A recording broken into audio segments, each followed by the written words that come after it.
एक बहुत बड़ा चोर था। जब वह बूढ़ा हुआ तो उसके बेटे ने कहा कि अब मुझे भी अपनी कला सिखा दें। तो बूढ़े बाप ने कहा कि यह कला तू जानना चाहता है तो सिखा दूंगा। कल रात तू मेरे साथ चल। वह कल अपने लड़के को लेकर गया। उसने सेंध लगाई। लड़का खड़ा देखता रहा।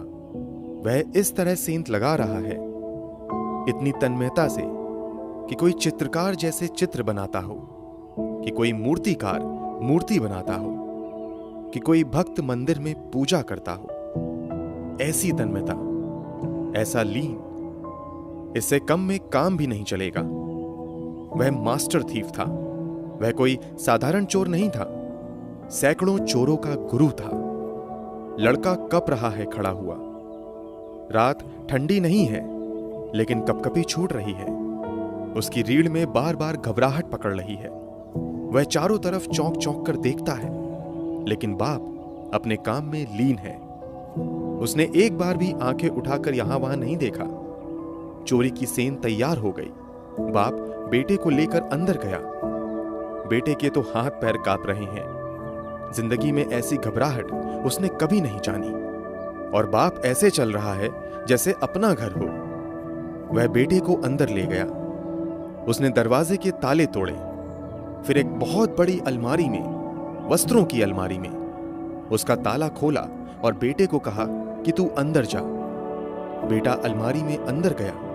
बहुमूल्य वस्त्र हैं, हीरे जवाहरात जड़े वस्त्र हैं।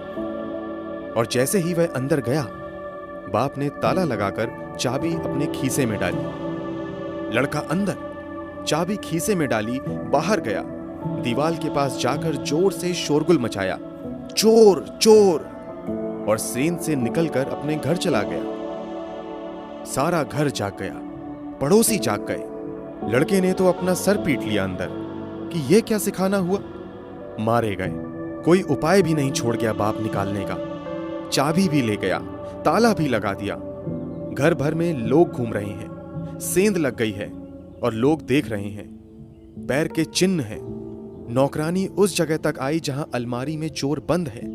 उसे कुछ नहीं सूझ रहा क्या करे। बुद्धि काम नहीं देती।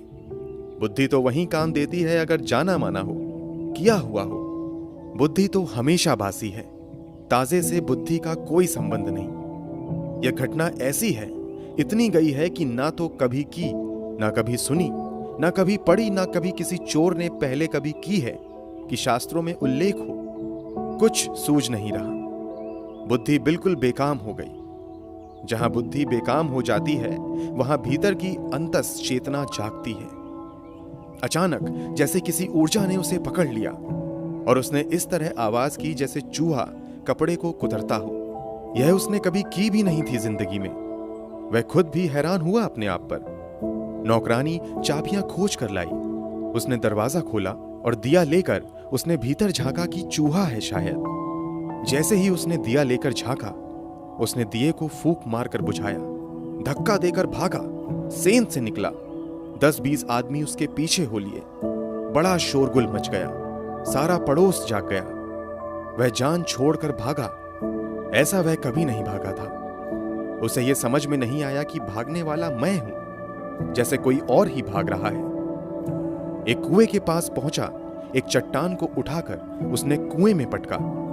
उसे यह भी पता नहीं कि यह मैं क्यों कर रहा हूं, जैसे कोई और करवा रहा है। चट्टान कुएं में गिरी। सारी भीड़ कुएं के पास इकट्ठी हो गई। समझा कि चोर कुएं में कूद गया। वह झाड़ के पीछे खड़े होकर सुस्ताया। फिर घर गया। दरवाजे पर दस्तक दी। उसने कहा, आज इस बाप को ठीक करना ही पड़ेगा। यह सिखाना हुआ। अंदर गया। बाप कंबल ओढ़े आराम से सो रहा है। उसने कंबल खींचा और कहा कि क्या कर रहे हो। वह तो घुर्राटे ले रहा था। उसने जगाया। उसने कहा कि यह क्या है, मुझे मार डालना चाहते हैं।